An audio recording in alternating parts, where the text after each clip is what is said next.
عاجل جدا نتيجة اجتماع البنك المركزي المصري اليوم، وايه هي افضل شهادة في البنوك حاليا. سلام عليكم، ازيكم عاملين ايه؟ يا رب تكونوا بخير. يا ترى ايه اللي بيحصل كده في الخباثة بعد ما كانت الدنيا مولعة بتخفيضات الفايدة مرتين ورا بعد؟ فجأة البنك المركزي المصري بيكشف الستار عن بيان غامض ومثير للجدل. يا ترى ايه هي اسباب تثبيت الفايدة المرة دي؟ وهل ده معناه ان في حاجات مستخبية احنا ما نعرفهاش عن مستقبل الجنيه المصري في الاقتصاد؟ خلينا مع بعض كده عشان نفهم الحكاية كلها ونفك طلاسم بيان البنك المركزي المصري اللي طلع النهاردة الخميس 10 يوليو 2025 واعلن النتيجة بتثبيت سعر الفايدة. اللجنة المسؤولة عن السياسة النقدية في البنك المركزي قالت في البيان بتاعها إنها في اجتماعها اللي كان اليوم الخميس 10 يوليو 2025 قررت إن هي تخلي أسعار الفايدة على الإيداع والإقراض لليلة الواحدة وسعر العملية الرئيسية للبنك المركزي زي ما هي عند 24 نقطة و25 نقطة و24.50% بالترتيب. كمان قرر سعر الائتمان والخصم عند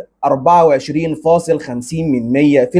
القرار جه عشان يعكس اخر التطورات الاقتصاديه والتوقعات اللي احنا توقعناها في فيديوهات سابقه. هتقول لي احنا توقعنا ايه؟ انا قلت لك وقررت في الفيديو السابق زي ما حضرتك دلوقتي هتشوف ان احنا توقعاتنا الحمد لله وبفضل الله ده ثالث اجتماع نتوقع فيه الفايده وتطلع النتيجه 100%. والدليل على كلامي حضرتك هتشوفه دلوقتي في الفيديو اللي قبل اللي فات وزي ما توقعنا بالظبط. طيب علاقة ايه الدولار بقرار الفايدة؟ هل هيكون في علاقة بقرار الفايدة؟ السيناريوهات المطروحة دلوقتي قدام البنك المركزي وكنا ناقشناها معاكم في فيديوهات سابقة. السيناريو الأرجح من وجهة نظرنا هو تثبيت سعر الفايدة. بكرر تاني لحضراتكم، السيناريو الأرجح من وجهة نظرنا لبنك المركزي المصري هو تثبيت سعر الفايدة. ايه اللي بيحصل بقى كده على مستوى العالم؟ هقوله لك كده سريعا في 4 نقط عشان بس ايه تكون معايا ومركز وفاهم